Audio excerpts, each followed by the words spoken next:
Please stop filming this type of content at the gym.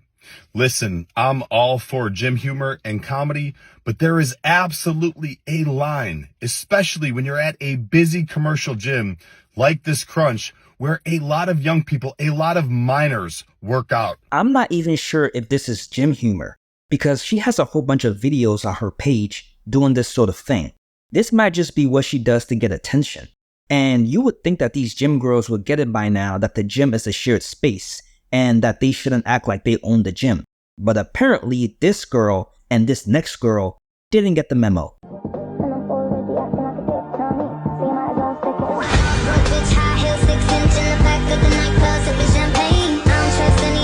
If someone walking through your video at the gym is enough to make you have to control your anger, maybe you shouldn't be filming in the first place. And then for you to post it, to brag about this as if this is a flex, seriously?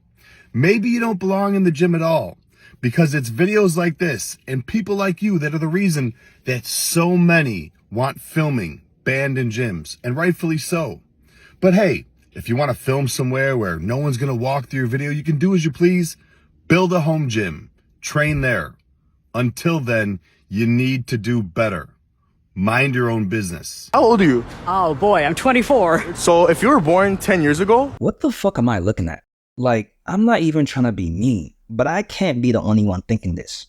Like, what am I looking at? Like, what is this creature?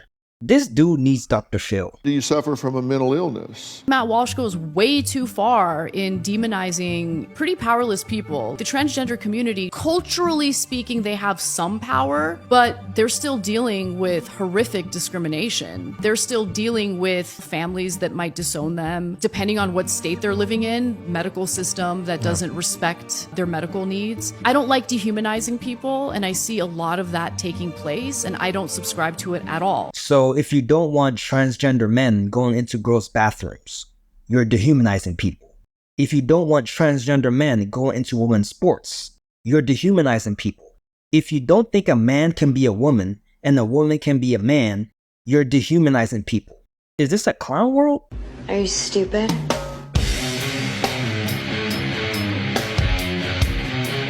Damn, full body tattoos? That's tough. RIP to ever getting a job in corporate America. Hey, at least you got OnlyFans. Let's talk about Dak Prescott. He is being extorted for $100 million. That's according to his attorney anyway. Here's what happened. Back in 2017, he allegedly sexually assaulted a woman in the back of a car. Now, of course, he claims this did not happen, that it's completely fabricated. She claims it did, and instead of going to the police, which sometimes happens, you know, women get scared, they sometimes don't go to the police.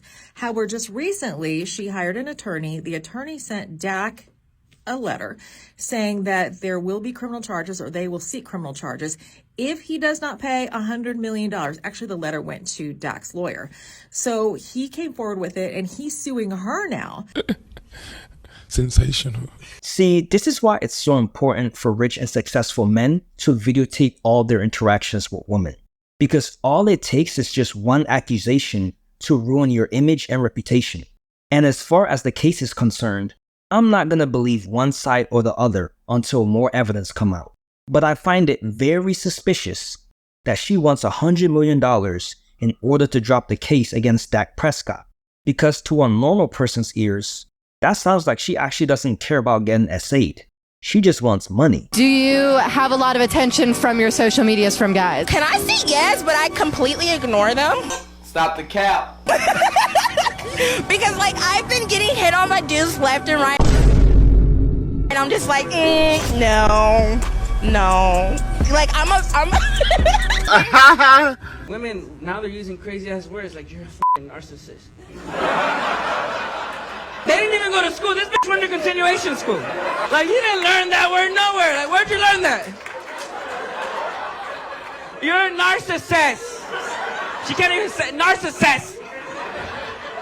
I saw on TikTok. You have all the symptoms. And you're gaslighting me. You're a gaslighter. A gaslighter, bitch. I pay the bills here. I pay the bills. I can light the gas as much as I want. I don't give a f***. I'll gaslight this whole house. If you come across a woman who says words like toxic masculinity, insecure, narcissist, gaslighting, or misogynistic, she's probably a red flag. What are some weird divorce statistics that I'm sure you don't know about? Did you know that the bigger the wedding you have, the more likely you are to divorce? Likewise, if you live together before marriage, you're more likely to divorce, which seems like it would be the opposite. But, you know, the average age for divorce is 30 years old. Seems young. And if you get married between 20 and 25 years old, you're 60% more likely to get a divorce, which kind of makes sense. One last really weird one. Longer commutes make you more likely to get a divorce. I hope people don't misinterpret these statistics. These aren't your chances of getting a divorce. These are just the averages of all Americans, meaning you can increase or decrease your chances of divorce based on the individual choices you make. What do you think about men on flights, whether they're in the middle seat, the aisle seat, window, doesn't matter. Men sit with their legs very wide, maybe for biological reasons, but as a woman who sits with her leg closed, when a man sits next to me and feels the need to spread their legs wide so they can let their parts breathe, it annoys me to no end, especially if they're already large. And I think it's inappropriate. I think men should close their legs on flights. I think I'm a manspreader. I think I am. And you need to know some things. I'm not doing it consciously. I'm not thinking I need to, and all the details you gave us about why. I'm not. It's just how my hips rest, how my knees rest. I have been in seats before where I've been forced for whatever reason to draw my knees in, and I feel like I'm cramping. Tommy, it's just not how they rest. I'm not doing it to commandeer space. I don't even know that I'm doing it. I'm just sitting comfortably, Tommy. We live in a society so comfortable and convenient for women that now they have to make up problems that don't exist. You hate to see it. If you found out your girl cheated on you 5 years ago, but she's been loyal ever since, what would you do? It's a red flag, you know? But if the relationship's serious, which I assume since it's 5 years it is, we can just move on. Beta! So you still stay with her? So let's say she cheated on me with like her boy best friend or something like that, then I could see that being an issue in the future, you know? But if it was just a random thing, then it is what it is. I don't care if she cheats on you 5 years ago, 5 months ago, or 5 days ago.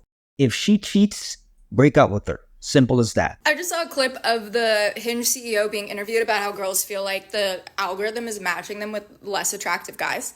And it's like, I actually don't think the algorithm is matching us with less attractive guys. I just think there are less attractive guys. Imagine wearing makeup and then turning around and shitting on men for being less attractive.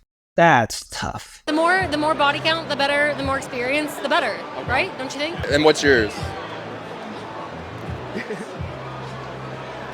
If you had to guess, I don't know if you know the exact number. Like 20. I doubt it. No, maybe 100? Maybe 500. 500, you think? Maybe 400. She belongs to the streets.